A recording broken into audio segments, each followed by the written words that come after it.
আসেন, ভালো ধারণা রাখার দৃষ্টান্ত কি আমি দেখি স্বয়ং জনাবে মুহাম্মদ রাসূলুল্লাহ সাল্লাল্লাহু আলাইহি ওয়াসাল্লামের কাছ থেকে শিখি।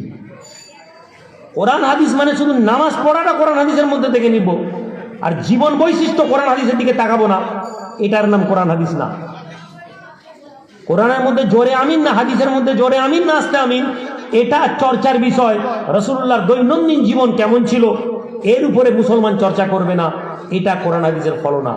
ঈদের দিন, ঈদের রাত কেটে গেছে, সকালবেলা ঈদের নামাজ হবে, উম্মাহাতুল মুমিনিন নবীর স্ত্রী এসেছেন, ইয়া রাসূলুল্লাহ আজ ঈদের দিন সবার বাড়িতে আনন্দ।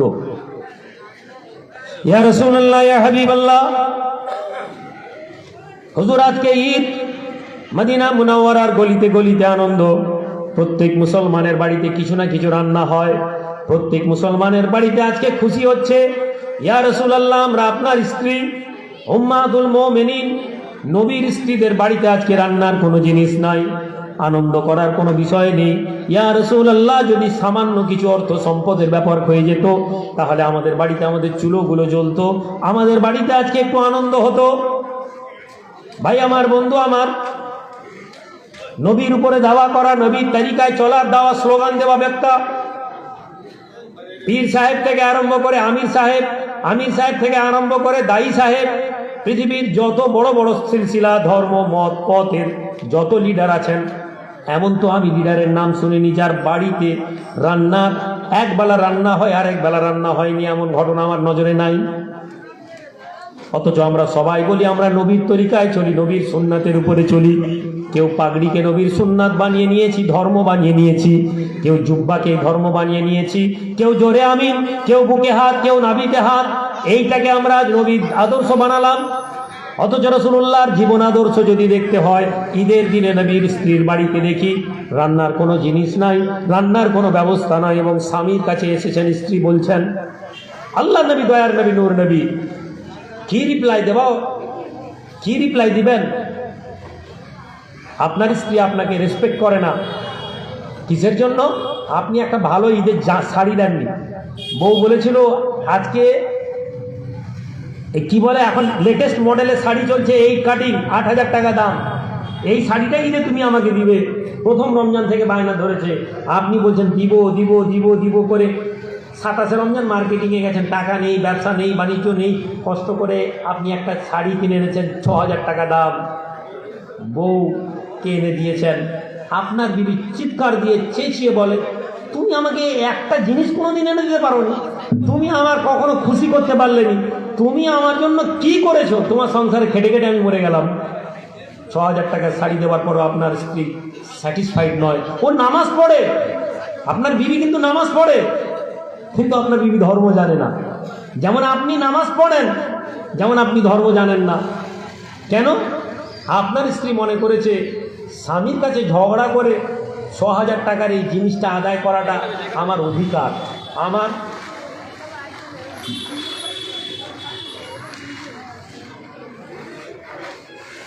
একটা অনুরোধ, আপনারা তাড়াতাড়ি করে দেন। আমি আপনাদের এলাকায় নতুন, আপনাদেরকে বলি, অনেকে আমাদের মেদিনীপুরের ছেলেরা আছে, আমার সমস্যা হচ্ছে আমার মজলিসে আমি কাউকে কথা বলতে দিই না।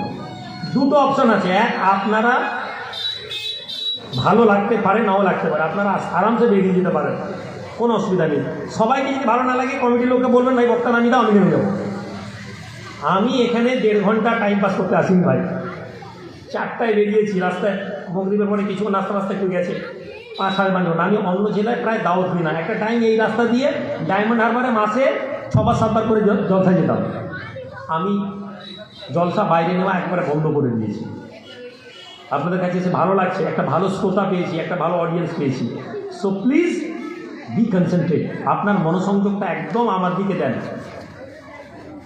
কথা দিচ্ছি খুব বেশি বিরক্ত করব না, কিন্তু মন দিয়ে শুনলে হয়তো উপকৃত হয়ে যাবে। আল্লাহর প্রতি তাওয়াক্কুল কি, আল্লাহ পাকের প্রতি ভরসা কি? নবী বেরোচ্ছেন, স্ত্রীরা বললেন ইয়া রাসূলুল্লাহ আমার বাড়িতে নেই, কারো অভিযোগ নেই, কেউ ঝগড়া করছেন না, শুধু নবীর কাছে ইনফরমেশন দেওয়া। নবী চাইলে বলতেন দাঁড়াও, মদিনা 2-3 জনকে বলতেন একটু দাও তো ঘরে খাবার দিয়ে যাও, এ কথা বলতেন। নবী বলছেন, দেখো আমি ঈদের নামাজ পড়াতে যাচ্ছি, এই মুহূর্তে তো আমি তোমাদের ব্যবস্থা করতে পারবো না, আমি ঈদের নামাজ পড়িয়ে বাড়ি ফিরি, দেখছি তোমাদের জন্য কি ব্যবস্থা করা যায়। সুবহানাল্লাহ বলা যাবে না? কিসের জন্য বললেন? জি না, ঈদের নামাজ পড়ানোর জন্য থেকে নবীজি যে শিক্ষা দিলেন সে শিক্ষা হচ্ছে যে পরিবার তুমি সবর করো।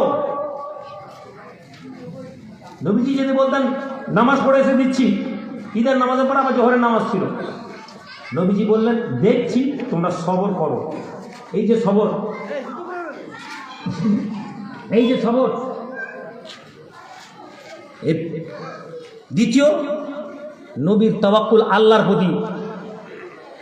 যে নবী নামাজের পরে দিতে পারতেন সে নবী এখন বলতেন যে ভাই অমুকের ঘরে চলে যাও। নবীও জানেন না ওই সময় আল্লাহ দেখছেন যে বান্দার ঘরে প্রয়োজন আছে, বান্দা আমার উপর তাওয়াক্কুল করে মসজিদের ঈদগাহ চলে গেছে, ঈদগায় পৌঁছে গেছেন, সময় আরবি নামাজ পড়িয়ে বাড়ি ফিরছেন। ঈদগায় নামাজ কিছুক্ষণ, 1 ঘন্টা 2 ঘন্টা যতক্ষণ সময় লাগে। আল্লাহ নবীর ঈদের দিনে খুতবা থাকতো, সামাজিক খুতবা, ঈদের দিনে খুতবা থাকতো, রাজনৈতিক খুতবা, ঈদের দিনে খুতবা থাকতো, অর্থনৈতিক খুতবা। আমরা নবীজির খুতবা জানি না, নবীজি ঈদে কি খুতবা দিয়েছেন হাদিসের গ্রন্থেগুলো এসেছে আমরা জানি না। আমাদের কাছে খুতবা মানে চিরাচরিত একটি বক্তব্য। খুতবা মানে কেতাব দেখে একটা কিছু বই পড়ে দেওয়া, 30 বছর পুরনো, 50 বছর পুরনো, 100 বছর পুরনো। খুতবা হচ্ছে বক্তৃতা, যে বক্তৃতায় নবীজি দয়ার নবী নূর নবী সোশ্যাল বিষয়ে ডিসকাস করতেন। আল্লাহ নবী দয়ার নবী রাহমাতুল লিল আলামিন ঈদের নামাজ পড়িয়ে যখন বাড়ির দিকে ফেরেন, এমন সময় দেখেন যে উম্মাহাতুল মুমিনিনদের বাড়িতে খুশির পরিবেশ, বাড়িতে ধোঁয়া চাকে, রান্নার পরিবেশ। আল্লাহ নবীর গুটি গুটি পায়ে এসে জিজ্ঞেস করেন কি হলো? বাড়িতে এত আনন্দ, মেয়েদের গলার আওয়াজ, রান্নার ব্যবস্থা হচ্ছে।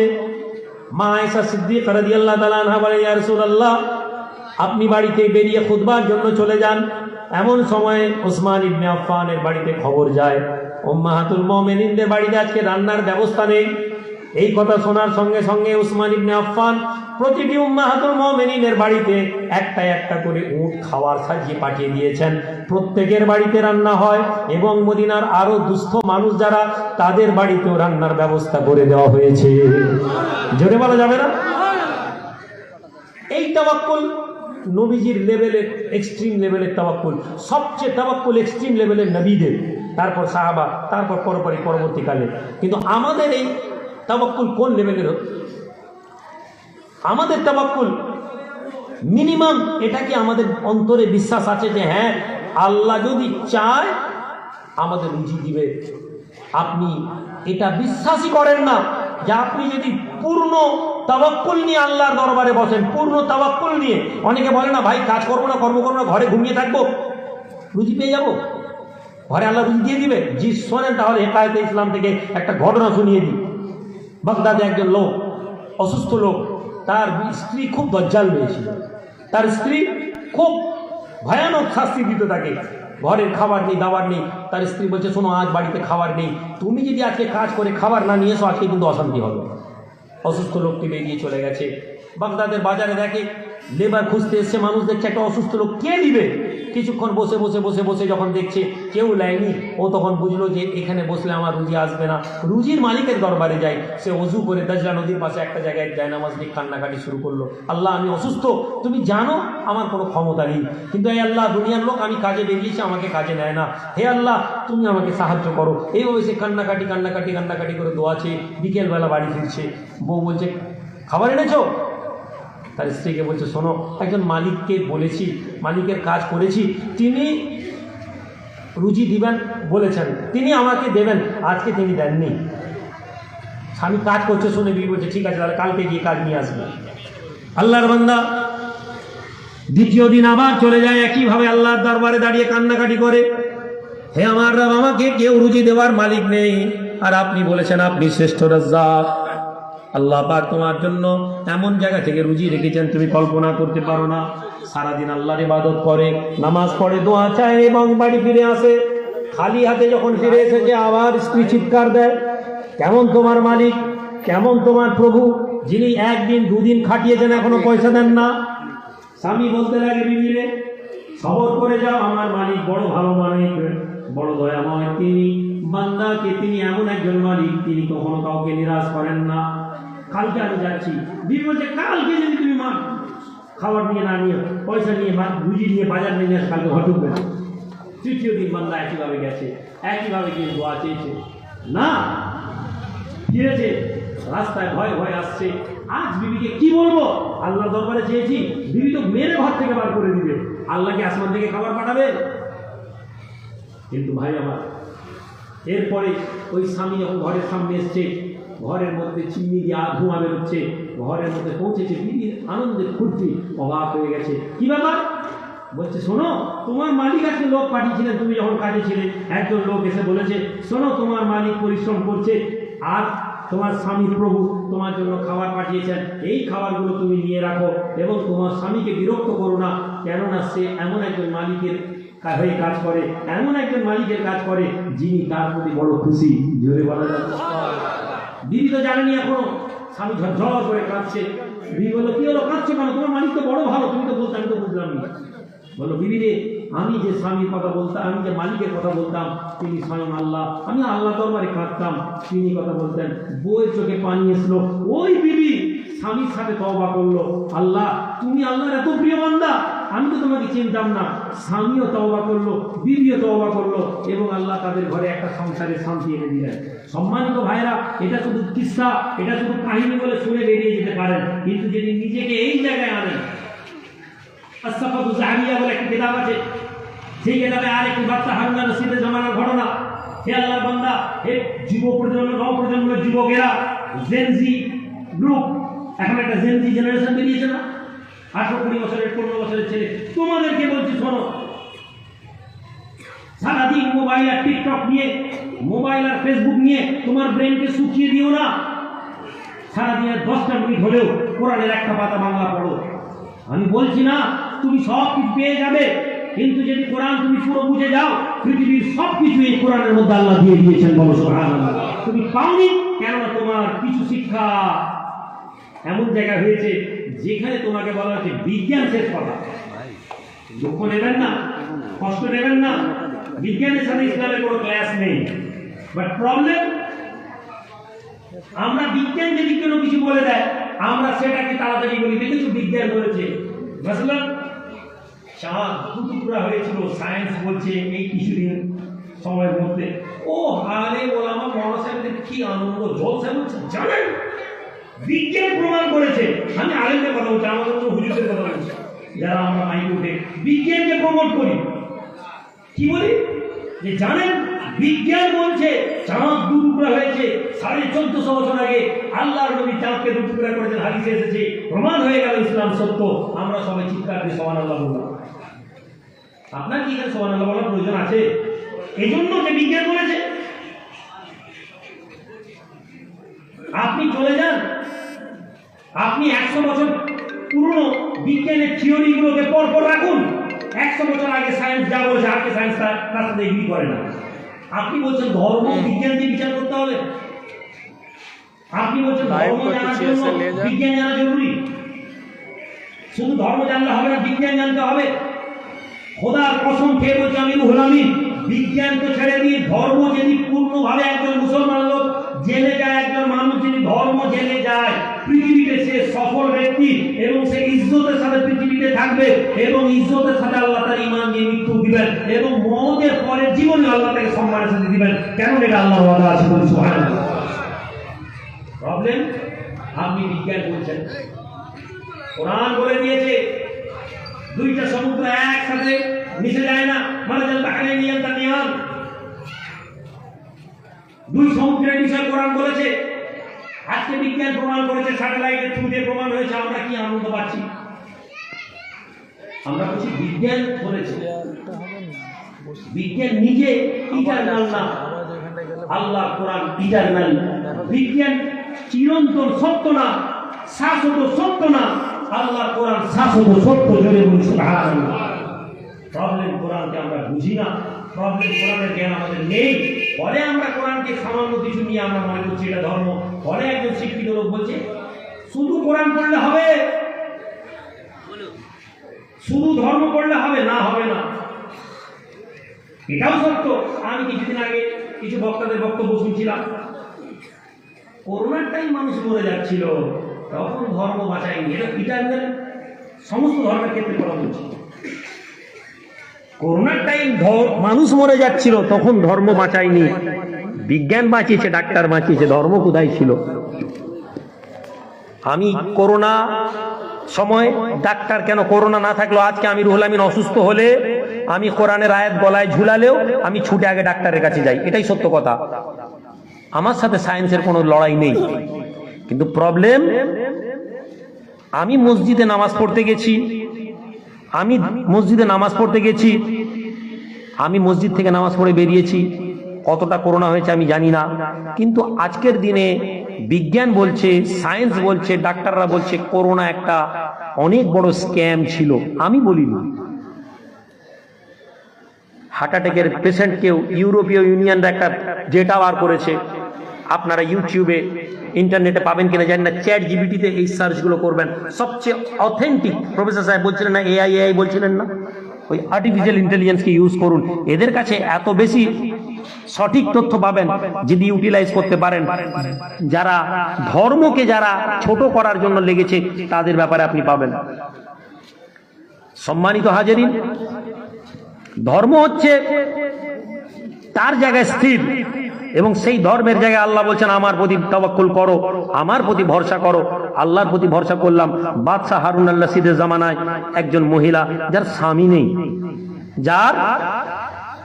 নেই, যার মেয়ে নেই, যার ছেলে নেই, এই মহিলা বাগদাদে একা থাকে, নিজের হাতে সুতা দিয়ে দড়ি বুঁধে, সুতা দিয়ে দড়ি তৈরি করে বাজারে বিক্রি করে। ওই বাজারে যে পয়সা হয় ওই পয়সা শেষে সংসার চালায়। ওই মহিলার একটি বড় গুণ হচ্ছে ওই মহিলা কারো কাছে হাত পাতত না। হে যুব সম্প্রদায়, আজকে হাত পাতা আমাদের রক্তে তৈরি হয়ে গেছে। আজ আমরা হাত পাতা ব্যতীত বাঁচতে পারি না। অফিসের ক্লার্ক সে তার বসের কাছে হাত পাতে, কন্ট্রাক্টর বাড়িওয়ালার কাছে হাত পাতে, রাজমিস্ত্রি কন্ট্রাক্টরের কাছে হাত পাতে, প্রফেসর ডিনের কাছে হাত পাতে। হাত পাতা আজকে আমাদের রক্তের মধ্যে হয়েছে। যে লোক সারা দিনে কামায় সেও কন্যাশ্রী, সেও লক্ষ্মীশ্রীর মতন একটা, যেখানে গরিবদের দেওয়া আছে সেখানে গিয়ে সেও 500 টাকার জন্য লাইন লাগায়। যদিও তার কাছে 500 টাকা প্রয়োজন নেই, তবুও সে লোক লাগায়। সে মনে করে এটার মধ্যেই আমি কামিয়াবি পেয়ে যাব, এটার মধ্যেই আমি অর্থ উপার্জন করব। আল্লাহর নবী বলেন, পৃথিবীর জমিনে এই হাত আল্লাহর দরবারে পছন্দ না। এই হাতের তুলনায় মুসলমান, যদি তোমরা এই হাত চাওয়া বন্ধ করে দাও, তোমরা যদি এই হাত তৈরি করো আর অন্তত পক্ষে এই হাত না করো, তোমরা পৃথিবীর মধ্যে সবচেয়ে সম্মানী জাতিতে তৈরি হয়ে যাবে। নামাজ পড়লাম, রোজা রাখলাম, অথচ আমি মনে করলাম যে হাত পাতার মাধ্যমে আমার কামিয়াবি। আল্লাহর নবী একজন সাহাবীকে বলেছিলেন, তুমি কারো কাছে কিছু চাইবে না। এই চাওয়ার উদ্দেশ্য ছিল সাহাবীকে এটা বোঝানো যে আল্লাহ ব্যতীত কারো কাছে কিছু চাইবে না। আল্লাহর নবী দুনিয়া থেকে চলে গেছেন। ওই সাহাবী একদিন উঠে বসে আছেন, হঠাৎ তার হাতের উটের ছড়িটি নিচে পড়ে গেল। সাহাবী উটটাকে নামালেন, নামিয়ে নিচে নেমে উটের ছড়িটা নিয়ে আবার উঠে উঠলেন। একজন ছেলে বলল, চাচা আপনি তো বললে আমি মাটি থেকে আপনাকে তুলে দিতাম, আপনি বললেন না কেন? বললেন, শোনো, আমি রাসূলুল্লাহর সাথে যেদিন ওয়াদা করেছিলাম, নবীজির হাতে যেদিন বায়াত হয়েছিলাম, সেদিন থেকে আজ পর্যন্ত আমি কারো কাছে কোনো কিছু চাইনি। জোরে বলুন সুবহানাল্লাহ।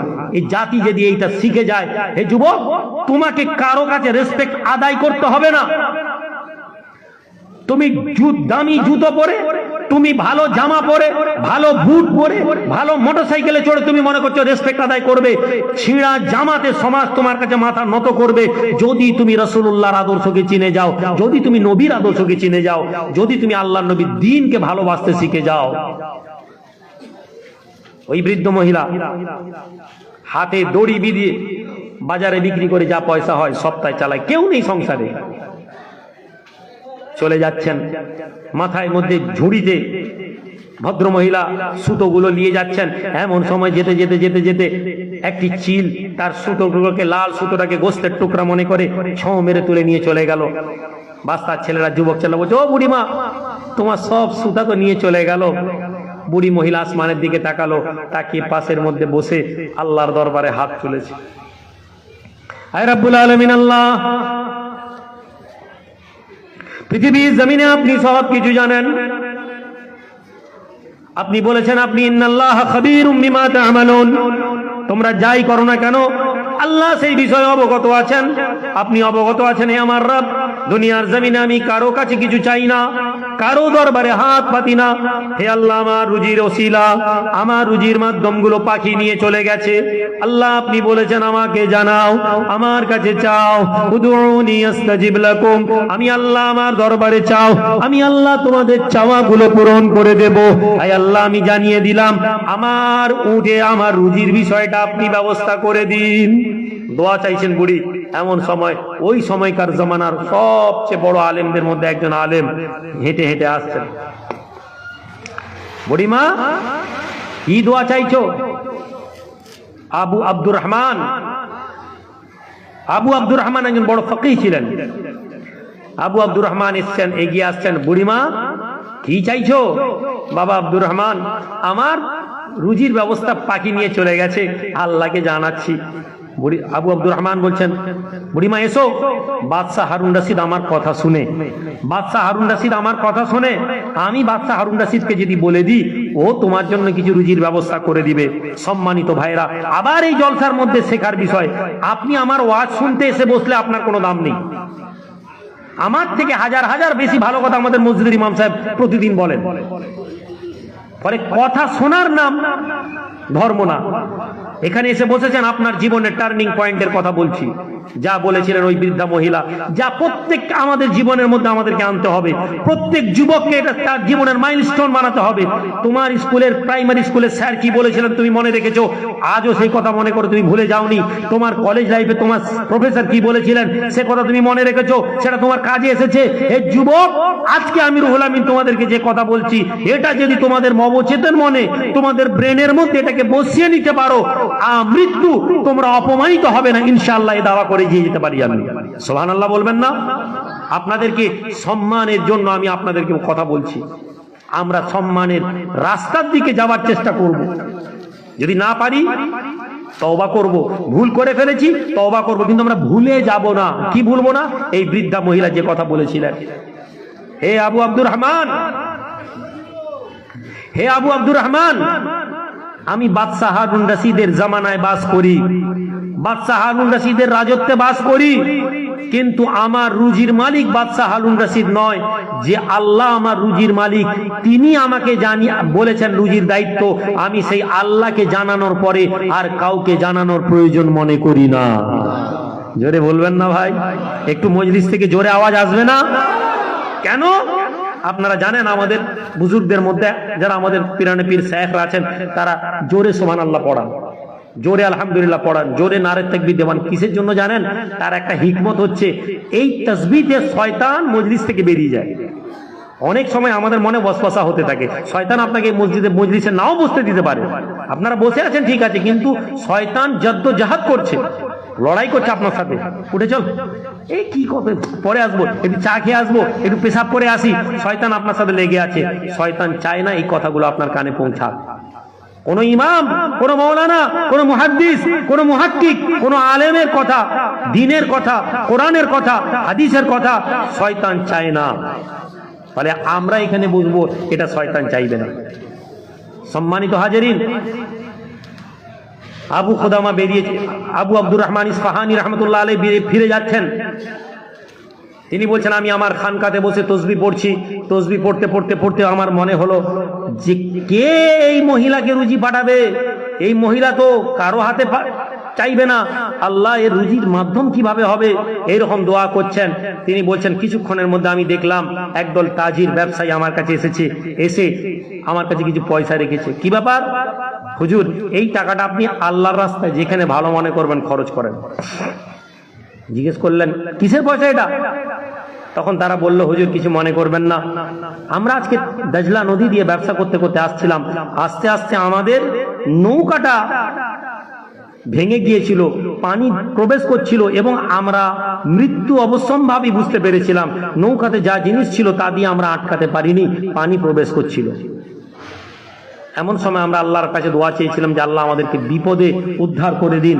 আমরা যখন দোয়া চাইছিলাম এমন সময় আসমান থেকে একটি পাখি সুতো ফেলে দিয়েছিল, যে সুতোগুলো নরম ছিল এবং কাঠের ফাঁকগুলোকে ভরাট করার জন্য যথেষ্ট ছিল। ওই সুতোগুলো ভরাট করে আমাদের নৌকাটা আমরা কোনো মতে ফিরিয়ে নিয়ে আসি। আবু আব্দুর রহমান বলছেন, আমি টেক দিয়ে বসেছিলাম, আমি উঠে বসেছি, বসে জিজ্ঞেস করছি এটা কি লাল রঙের সুতো? সুবহানাল্লাহ বলবেন না? মুরিদ, পীর মুরিদি, খারাপ ভাববেন না। অনেকে এখানে পীর সাহেবদের, আমি নিজেও পীর সাহেবদের ঘরের ছেলে থেকে বিলংস করি। পীর মুরিদি একটা বিজনেস, ধর্মের একটা বড় পার্সেন্ট সমস্ত ইসলামিক দলগুলো যারা আছে তাদের মাথাতে কিছু লোক আছে যারা বিজনেস করছে, ডিরেক্টলি অর ইনডিরেক্টলি। যে কেউ যদি অবজেকশন হয়, মনে হয় যে আপনি, আপনার পীর সাহেবরা ব্যবসা করছে, আপনি বলতে পারেন আমার জামাতের ব্যাপারে কি বলছেন, আপনি, আমি প্রোগ্রাম থেকে বেরিয়ে নামবো, আমি আপনাকে অথেন্টিক রিসোর্স দিয়ে আমি কথা বলবো। হ্যাঁ, আপনি না, সব পীর যেমন খারাপ নয়, কিন্তু সমস্ত ধর্মীয় দলগুলোর মাথায় এমন কিছু লোক বসে আছে যারা বিজনেসটাকে অনেক বেশি প্রমোট করে। ফলে পীর সাহেবদের ব্যাপারে হলে, আমার মতন পীর সাহেব বলে কি হতো, হড়বড় করে উঠে বসতো, বলতো বাবা, ওই মুরিদ অবাক হয়ে গেছে, হুজুর আপনি জানলেন কি করে লাল রঙের সুতা? মার্কেটিং হয়ে যেত, বাবা আমরা পীর সাহেব লোক সব জেনে যাই, কিন্তু হাক্কানি পীরেরা কখনোই কথা বলেন না।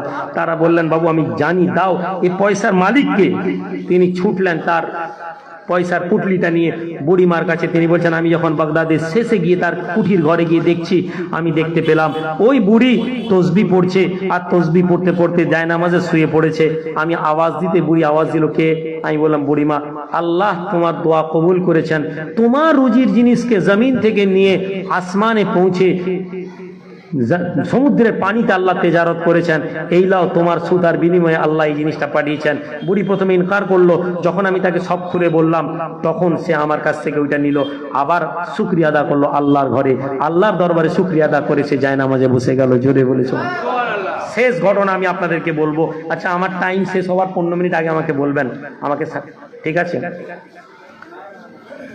শেষ তাওয়াক্কুলের বিষয়ে পাকিস্তানের একটি ঘটনা। আমি এই ঘটনা আমার নিজের এই কোম্পানির লোককে আমি ব্যক্তিগতভাবে খানায় কাবা হারামে দেখেছি।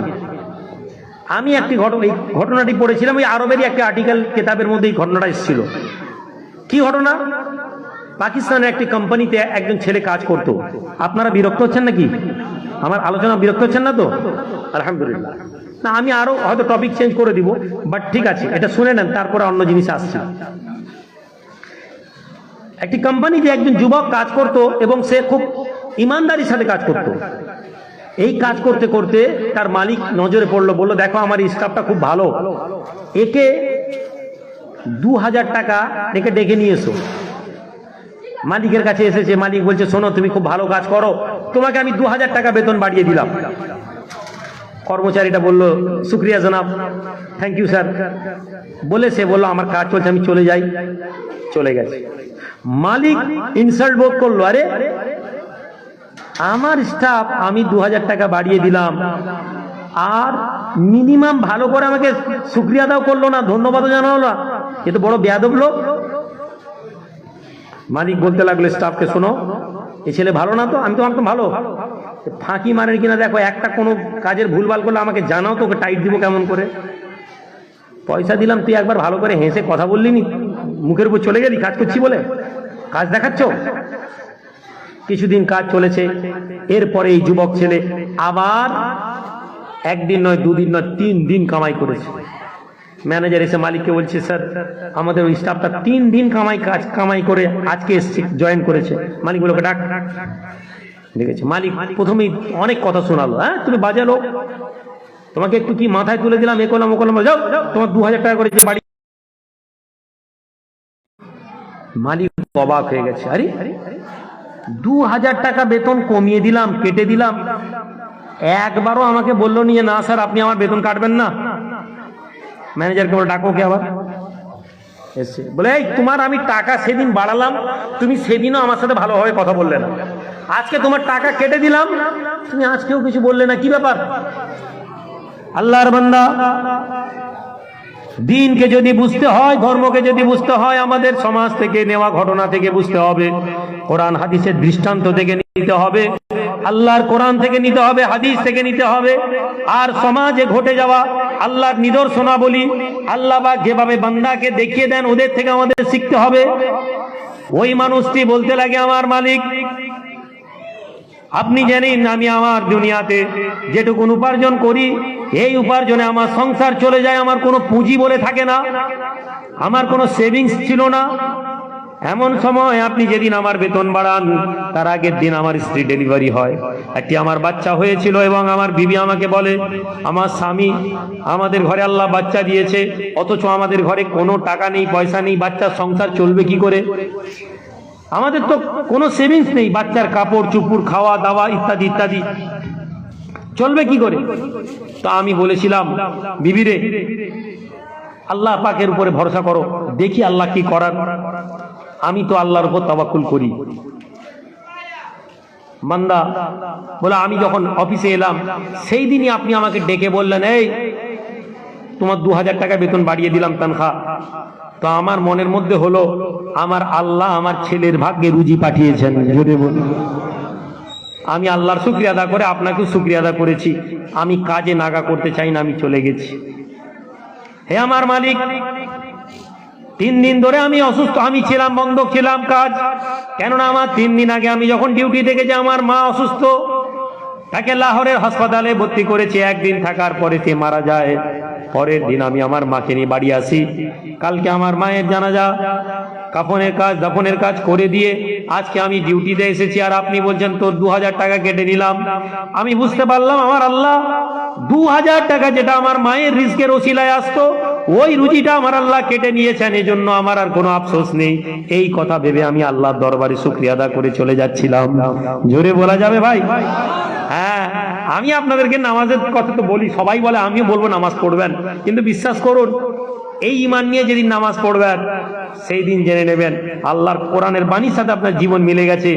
নিশ্চয়ই নামাজ, ইন্না সালাতা তানহা আনিল ফাহশা, নিশ্চয়ই নামাজ তোমাদেরকে অপবিত্র থেকে পবিত্র করবে। আজকে আমাদের নামাজ আমাদেরকে গুনাহ থেকে বাঁচায়নি, কেননা আমাদের নামাজ আল্লাহর জন্য পড়ি, কিন্তু আল্লাহর হুকুমে আমরা নামাজ পড়ি, কিন্তু আল্লাহ পাকের যে অর্ডার আমাদের প্রতি ছিল সেই অর্ডারটা আমরা পড়ি না। আমরা কখনো নামাজ পড়ি সমাজে বাস করতে হয়, আমি হাজি সাহেব লোক নামাজ পড়বো নি, এটা হয় নাকি? আমরা নামাজ পড়ি কখনো কখনো, ভাই নামাজ আল্লাহ পড়তে বলেছে পড়বো, কিন্তু অন্তরে আল্লাহ যে রুজির ব্যাপারে বলেছেন ওই হুকুমটাকে আমরা এইভাবে আনতে পারিনি। অথচ নামাজ পড়া যেমন ফরজ, তেমনি হালাল রুজি খাওয়া ফরজ। নবীজি দোয়া করতেন, আল্লাহুম্মা ইন্নী আসআলুকা ইলমান নাফিআ ওয়া আমালান মুতাকাব্বালা ওয়া রিজকান তাইয়্যিবা। নবী দোয়া চাইতেন, আল্লাহ আমাকে তাইয়্যিব পবিত্র রুজি দাও। যেদিন আমার রুজি পবিত্র হয়ে যাবে সেদিন আমার জাতি জন্মগ্রহণ করবে এমন ছেলেকে, আমার জাতিতে এমন ছেলে জন্মাবে যারা আল্লাহর ওলি পয়দা থেকে হবে। আজকের দিনে ওলি আল্লাহ পয়দা হয়নি বলে আমরা চিল্লাচ্ছি, হবে কোথা থেকে? আমাদের রুজির খবর দেখেছেন? ওলি আল্লাহ ছেলে তৈরি হবে কি করে?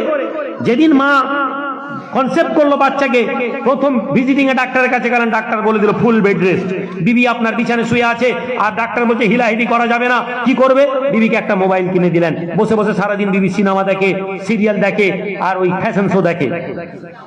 ছেলে কি হবে? আপনি বলছেন, ভাই আপনি মৌলী সাহেব এসব কথা বলছেন কেন? জি না, আমি মৌলী সাহেবের কথা বলছি না। মায়ের পেটে বাচ্চা থাকার ফলে মাকে যে প্রভাব নবীজি বলতে বলেছেন, মাকে ভালো পরিবেশে রাখার কথা বলেছেন। নবীজির কথা আজকে বললে আপনাদের মনে হবে হুজুর বলছে, আসেন চলে আসি ইসরায়েলে চলে যাই। ইসরায়েল একটা দেশ আছে, 54টা মুসলমান দেশকে এক বগলে চেপে রেখে দিয়েছে। প্যালেস্টাইনের মতন একটা জায়গা, যেখানে প্রফেসর সাহেব বলছিলেন 64,000 জুন মাস পর্যন্ত 64,000 মানুষকে তারা মেরে ফেলেছে। আজকে আতঙ্কবাদী মৌলানা টুপিওয়ালা লোককে দিয়ে আতঙ্কবাদী, মিডিয়া, সোশ্যাল মিডিয়া, নেটওয়ার্ক, খবর কাগজ আতঙ্কবাদী বলে। আপনি একজন শিক্ষিত ব্যাংকের মুসলমান, আপনার মাথায় টুপি দেওয়া কোনো লোকের কথা আপনারও মনে হয় আতঙ্কবাদী, আপনিও তাকে আতঙ্কবাদী মনে করেন। ডিউ টু এই সোশ্যাল মিডিয়ার যুগ, ডিউ টু এই গদি মিডিয়া যেটাকে আমরা বলি, যেটাকে ইয়োলো মিডিয়া বলা হয়, ইয়োলো জার্নালিজম বলা হয়, এই জার্নালিজমের প্রভাবে আপনিও সত্যটা জানার কোনোদিন চেষ্টা করেননি। আজকে চোখের উপরে ইসরায়েল মরছে, আপনি বলছেন হ্যাঁ অন্যায় হচ্ছে। ভাই আজকে অন্যায় হয়নি, 1948 থেকে অন্যায় হচ্ছে। যে মানুষ হত্যা করে সে মুসলমানের নামে করুক, হিন্দুর নামে করুক, খ্রিস্টানের নামে করুক, সবাই অপরাধী।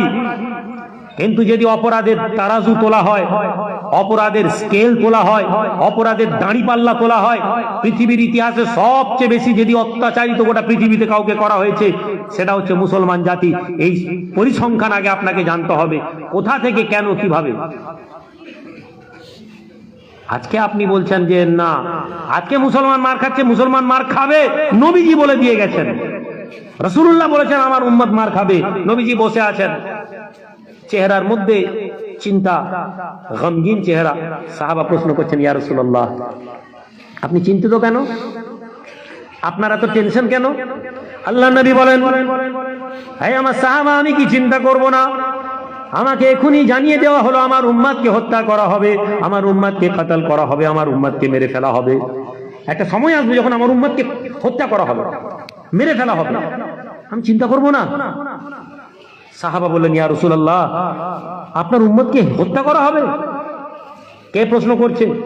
1400 লোক 6000 লোকের বিরুদ্ধে দাঁড়ানো, 371 জন লোক 1700 লোকের বিরুদ্ধে দাঁড়ানো, 16,000 লোক 2 লক্ষ লোকের বিরুদ্ধে লড়াই করা জাতি অবাক হয়ে শুনছে যে আমাদেরকে মেরে ফেলবে লোক, পৃথিবীর লোক, পৃথিবীতে এমন জাতি তৈরি হবে যারা আমাদেরকে হত্যা করবে। ইয়া রাসূলুল্লাহ কেন, আমরা কি সংখ্যায় কমে যাব?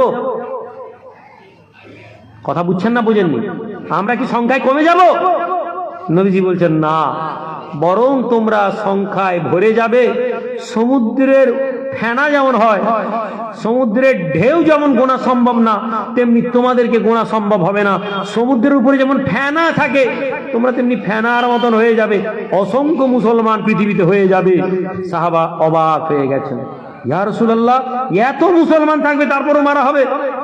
নবীজি বলছেন হ্যাঁ। কেন ইয়া রাসূলুল্লাহ? আল্লাহ নবী বলেন, সাহাবারে ওই সময় আমার উম্মতের মধ্যে দুটো দুর্বলতা হয়ে যাবে, তোমাদের মধ্যে দুটো উইকনেস এসে যাবে, দুর্বলতা, দুটো বহন এসে যাবে। মা হুয়া ওয়াহনুন ইয়া রাসূলুল্লাহ, আমাদের মধ্যে দুটো দুর্বলতা থাকবে, ওই উম্মতের মধ্যে আমাদের পরবর্তী প্রজন্ম যারা আসবে তাদের দুটো দুর্বলতা থাকবে, উইকনেস থাকবে।